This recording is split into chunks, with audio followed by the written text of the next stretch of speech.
Երեխաներին մշտապես վախի տագնապի մեջ պահելու 5 տարբերակ։ Առաջինը ամենաթեթևն է։ Աչքերը չռած նայում եք երեխային այն ժամանակ, երբ նա ոչ ձեր սրտով մի բան է անում։ Եվ հասեք այն մակարդակի, երբ երեխան արդեն որևէ գործողություն անելուց առաջ մի հատ նայում է ձեզ, տեսնի հավանություն տալիս եք չեք տալիս, նոր դա անի։ Երկրորդը,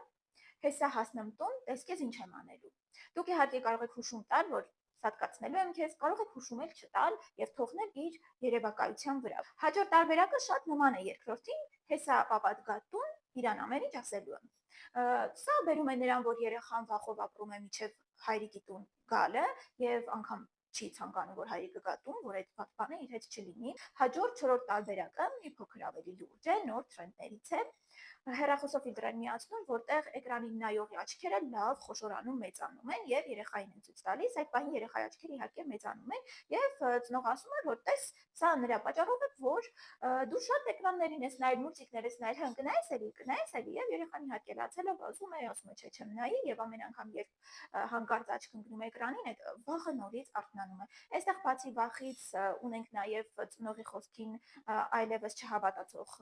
երեխա, դա արդեն այդ հետ։ Անցնում ենք ավելի պրոֆեսիոնալ, բարձր մակարդակի վախացնող, տագնապ հարուցող մի տարբերակի։ Սա եւս նոր թրենդ է, ինչը տեսել եմ նաեւ Հայաստանում, հայալեզու Instagram-ում եւ վերնագիրն է գրած, իսկ դուք արդեն փորձել եք։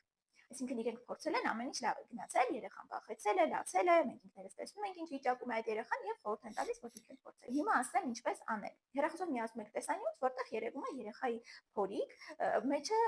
գնացող գալացող ворդ։ Եվ դուք իբր սոնոգրաֆիա եք անում երեխայի որովայնը եւ ցույց եք տալիս, ասում եք, տես, սա քո որովայնն է։ Այստեղ ապրում է այս ահռելի ворթը։ Դա նրա պատճառով է, որ դու կերել ես կոնֆետներ, քաղցրներ, այլ որ քեզ այդքան ասում ենք, մի կեր տես հիմա ինչ եղավ։ Դա իհարկե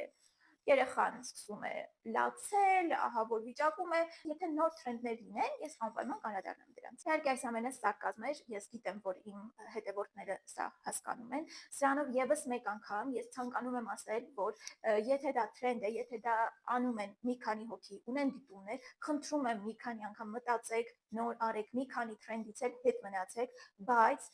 ձեր երեխայի առողջությունը դրեք ավելի վերևում, քան այդ լայքերն են, դիտումներն են։ Առաջին հայացքից կարող է ձեզ թվալ, որ երեխան լացեց, հետո հանգստացավ եւ վերջ։ Ոչ, երեխայի ուղեղում միշտ են այդ պատկերները մնալու,